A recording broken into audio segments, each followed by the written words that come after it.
Hai, selamat datang di Kaktus Iden Channel. Di video ini aku bakalan bahas lanjutan cerita dari Mushoku Tensei. Dan seperti biasa, subscribe dulu channel ini untuk memberikan dukungan. Atau buat yang ingin nyawer admin, silakan klik link yang berada di deskripsi. Oke, tidak usah lama-lama, kita mulai saja videonya. 3, 2, 1.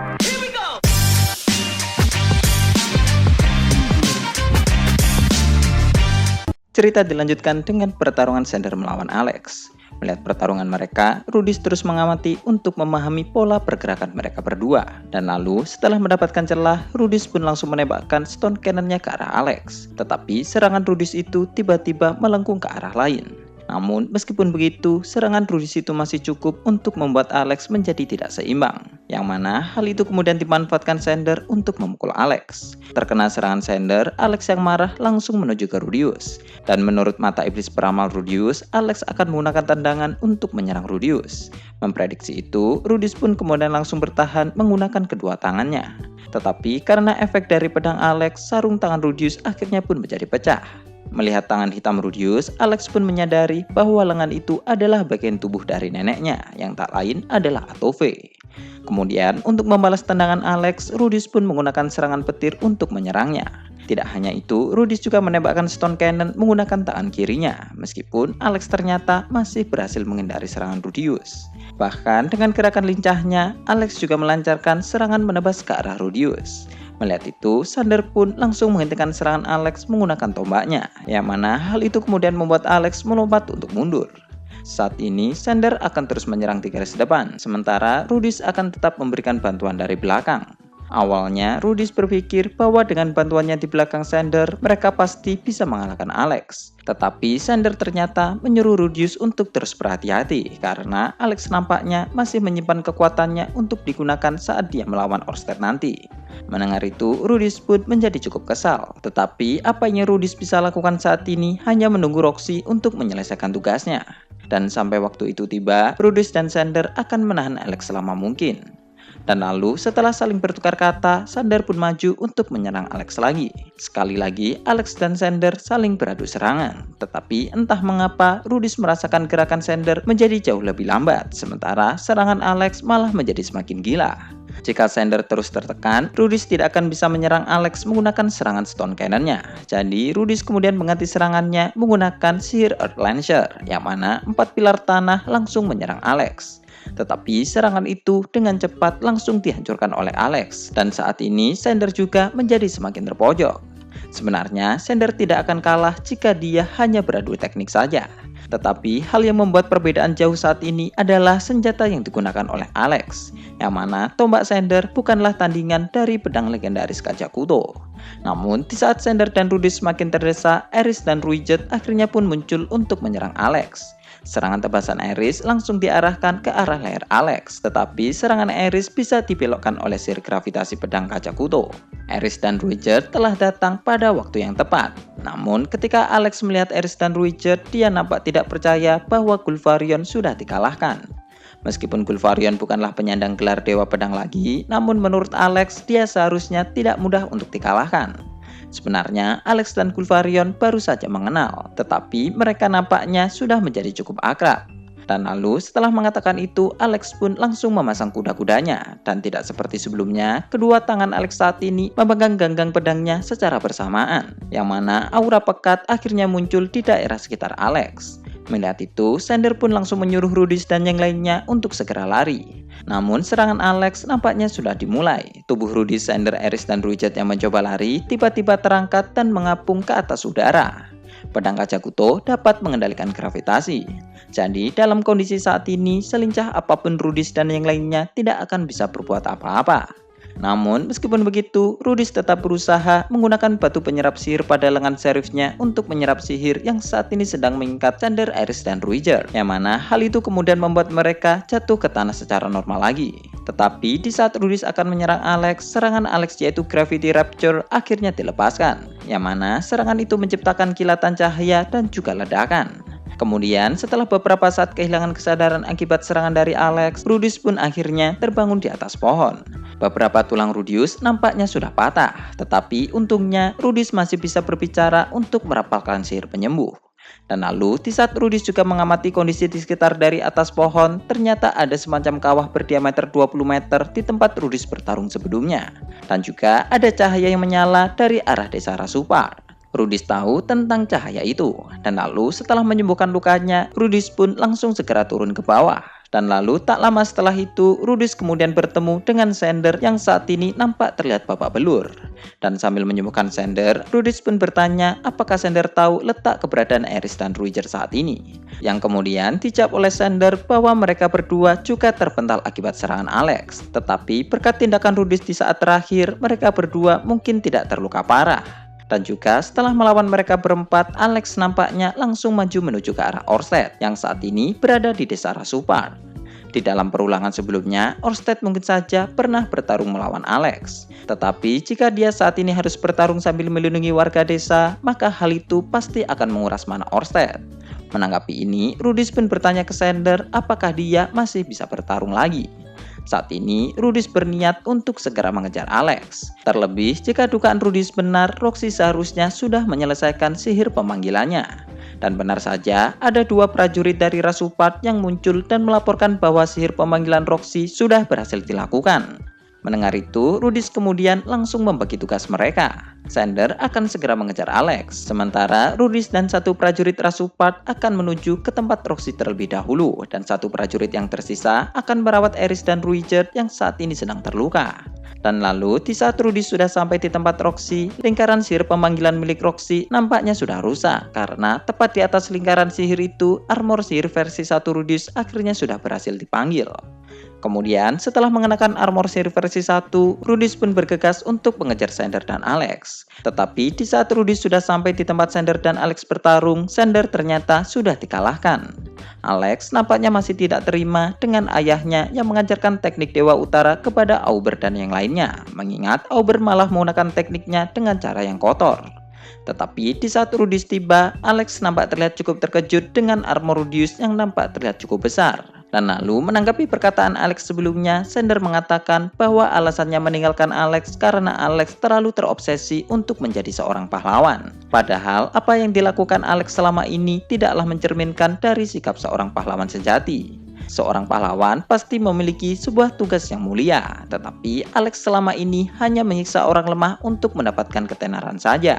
Dan hal itu bukanlah ajaran dari teknik Dewa Utara yang telah diturunkan oleh Kalman pertama.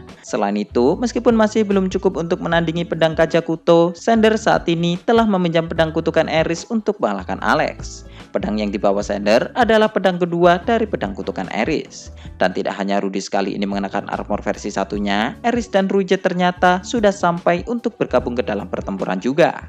Dan lalu setelah semua pertarungan sudah bersiap, Aris pun langsung melesat untuk menyerang Alex. Aris dan Alex saling menebaskan pedang dengan kecepatan yang sangat luar biasa. Di setiap kali Aris membuat jeda dalam bergerak, Alex dengan cepat mengayunkan pedangnya ke arah Aris. Tetapi Ruiger berhasil menahan serangan Alex itu. Seperti bayangan, Ruiger terus melindungi Aris dari serangan Alex. Tetapi meskipun dengan kerjasama itu, Alex ternyata masih tetap unggul. Dan lalu di saat Ruiger sudah mulai kewalahan, Sender akan maju untuk menyerang Alex juga. Untuk saat ini, Sender adalah orang yang paling mengenal kemampuan dari pedang Kaca Kuto. Selain itu, di saat mendapatkan kesempatan, Rudis juga tanpa ragu langsung melapaskan stone cannon-nya. Dan juga Rudis menggunakan bantu anti-sihir ketika Alex akan membengkokkan serangan stone cannon milik Rudius. Tetapi meskipun sudah dikepung, Alex ternyata bisa menghindari setiap serangan dari musuhnya. Alex lebih kuat daripada Rudis dan yang lainnya. Namun di sisi lain, Alex memiliki sifat yang cukup ceroboh. Pertarungan terus berlanjut dalam waktu yang cukup lama, yang mana jumlah stamina menjadi sesuatu yang paling menentukan dalam pertarungan ini. Namun sayangnya, Aris, Ruiger, dan Sender lah yang terlihat mulai kehabisan stamina mereka. Melihat itu, Rudis pun memikirkan cara untuk mengatasi masalah ini. Beban terberat saat ini dipikul oleh Sender. Tetapi jika Rudis bisa menyerap mana setiap kali Alex akan menggunakan kemampuan gravitasinya, hal itu mungkin akan mengurangi 30% dari beban Sender. Namun hal itu juga akan membuat Rudius tidak bisa melancarkan serangan jarak jauh lagi. Dengan armor Seer versi 1, Rudis bisa maju untuk pertempuran jarak dekat juga. Tetapi hal itu nantinya malah akan mengganggu Ares, Sander, dan Ruijerd yang bertarung di depan. Jadi pilihan Rudis saat ini adalah maju dan membiarkan mereka bertiga beristirahat untuk beberapa menit, atau Rudius mengganti jenis serangan sihirnya. Namun di saat Rudis masih memikirkan cara untuk mengalahkan Alex ternyata sudah merubah fokus serangannya menjadi ke arah Sander. Sander adalah pusat formasi dari tim Rudis saat ini. Jadi jika dia sampai tumbang, maka hanya akan menunggu waktu saja hingga mereka terbunuh satu persatu. Selain itu, tanpa diduga, Doga dan Sanoba tiba-tiba terlempar di depan Rudius. Wajah mereka nampak terlihat babak belur, dan tak lama setelah itu, Dewa Ogre juga menampakkan dirinya. Melihat ini, Rudis pun menjadi ragu apakah mereka bisa menang atau tidak, mengingat mereka saat ini menjadi semakin terpojok. Seharusnya Doga dan Sanoba unggul dalam hal kekuatan, tetapi ternyata mereka dengan mudah dihempaskan oleh Dewa Ogre. Sander dan Ruijerd juga nampaknya sudah pada batas mereka, yang berarti tak lama lagi barisan tim depan akan segera kalah. Namun jika Rudis dan yang lainnya saat ini mundur, maka Alex dan Ogre pasti akan segera menginvasi desa. Orsted mungkin bisa saja mengalahkan mereka berdua, tetapi jika Orsted juga bertarung, maka mereka juga sama saja kalah. Mengingat menyimpan mana Orsted untuk pertarungan terakhir melawan Hitogami adalah hal yang cukup penting. Menghadapi situasi ini, Rudis kemudian terus memeras otaknya untuk mencari cara supaya mereka tetap bisa menang. Tetapi di saat Rudis sudah mulai frustasi, tiba-tiba sebuah tawa mulai terdengar di hutan. Rudius sangat mengenali suara itu, dan juga tangan hitam Rudius nampaknya juga telah bereaksi dengan suara itu. Dan sumber tawa itu tak lain adalah dari Atove, yang mana Atove langsung melesat dan mengajar Dewa Ogre setelah dia muncul. Meskipun bisa menahan serangan Atove, namun Dewa Ogre mendapatkan luka pada tangan kiri dan juga kepalanya. Melihat kemunculan Atove, semua orang nampak menjadi bingung, dan ternyata Atove datang ke sini setelah dia merasakan bahwa Rudius saat ini dalam bahaya, dan Atove bisa merasakan itu berkat bagian tubuhnya yang saat ini menempel pada Rudius. Dan lalu tak lama setelah itu, Atove pun mengatakan bahwa Pulau Ogre saat ini telah diserang oleh pasukannya. Jadi Dewa Ogre hanya mempunyai pilihan untuk melanjutkan bertarung melawannya atau kembali untuk melindungi pulaunya. Atove bukanlah tipe orang yang suka berbohong. Jadi menanggapi itu, Dewa Ogre pun langsung pergi dari medan pertempuran, dan dia langsung bergegas untuk menuju ke pulaunya. Melihat kejadian ini, semua orang nampak terlihat terkejut. Terlebih tidak hanya melihat neneknya muncul, namun Dewa Ogre juga telah meninggalkan Alex. Melihat kesempatan ini, Ares dengan cepat langsung menggunakan teknik Longsword of Light-nya untuk menyerang Alex. Dan meskipun Alex masih bisa menghindarinya, namun Ares berhasil memotong tangan kiri Alex. Sebagai pengguna teknik Dewa Utara, meskipun telah kehilangan satu tangan, Alex masih bisa bertarung, dan dia masih tetap nekat untuk melanjutkan pertarungan. Tetapi setelah 5 menit berlalu, Alex yang sudah babak belur kemudian memutuskan untuk melarikan diri. Melihat itu, Rudis dan yang lainnya langsung mengejar Alex, hingga akhirnya Alex terpojok di tepi lembah naga bumi. Melihat itu, Sander kemudian menyuruh Alex untuk segera menyerah dan membuang senjatanya, karena sebagai ayahnya, Sander masih berkewajiban untuk memaafkan Alex. Jika dipikirkan lagi, Alex nampaknya bukanlah bidak dari Hitogami, dan dia saat ini hanya dimanfaatkan oleh Gizu saja.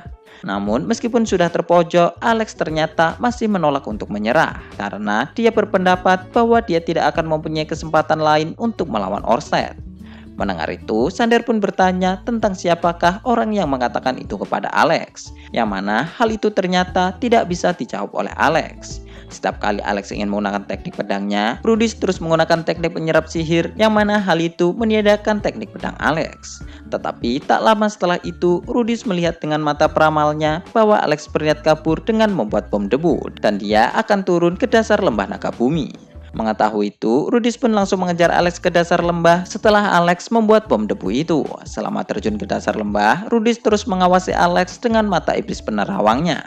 Dan juga setiap kali Alex menggunakan kaca kuto untuk memperlambat kecepatan jatuh, Rudis terus menghilangkan teknik itu dengan terus menghisap mananya. Dan sembari terus jatuh, Rudis terus mencoba untuk menghantam Alex menggunakan armor sihirnya. Tidak hanya itu, Rudis juga menggunakan sihir angin untuk mempercepat kecepatan jatuhnya sambil memukul Alex hingga dia mencapai dasar lembah. Rudis saat ini terus memukuli Alex, karena jika Rudis melepaskannya kali ini, Alex pasti akan kembali di lain hari. Jadi Rudis kemudian berniat untuk menyelesaikannya di sini. Alex saat ini sudah menderita luka yang cukup parah. Namun meskipun begitu, Alex ternyata masih bisa berdiri.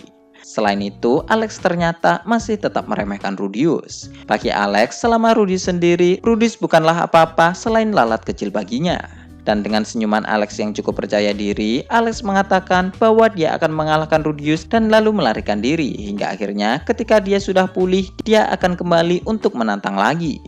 Alex benar-benar terobsesi untuk menjadi pahlawan, dan Rudy sendiri tidak pernah menyangka bahwa dia akan melawan orang sekuat Alex. Dan lalu untuk memastikan, Rudy kemudian bertanya apakah Alex adalah bidak dari Hitogami.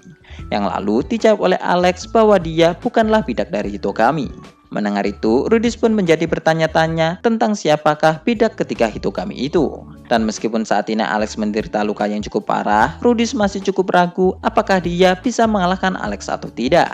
Tetapi setelah terus memikirkannya, Rudy pun bertekad untuk mengalahkan Alex saat ini juga. Dan dengan saling berteriak, baik Rudy dan Alex saling melancarkan serangan mereka masing-masing.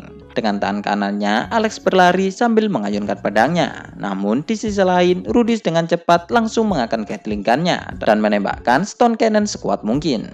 Alex masih saja bisa menangkis serangan Rudius, tetapi ketika berada di jarak dekat, Rudius langsung menjegal kaki Alex. Dan ternyata Alex yang terjatuh masih sempat untuk menebas bahu kanan armor Rudius. Untungnya tangan Rudius tidak ikut terpotong bersama dengan armor sihirnya. Dan lalu menanggapi serangan ini, Rudius pun langsung menendang Alex. Alex memang sempat menghindar dengan melompat ke belakang, tetapi Rudius selalu melancarkan pukulan hingga membuat Alex membentur dinding lembah. Tidak hanya itu, dengan kekuatan sebanyak mungkin, Rudy selalu menghujani Alex dengan peluru stun cannon-nya.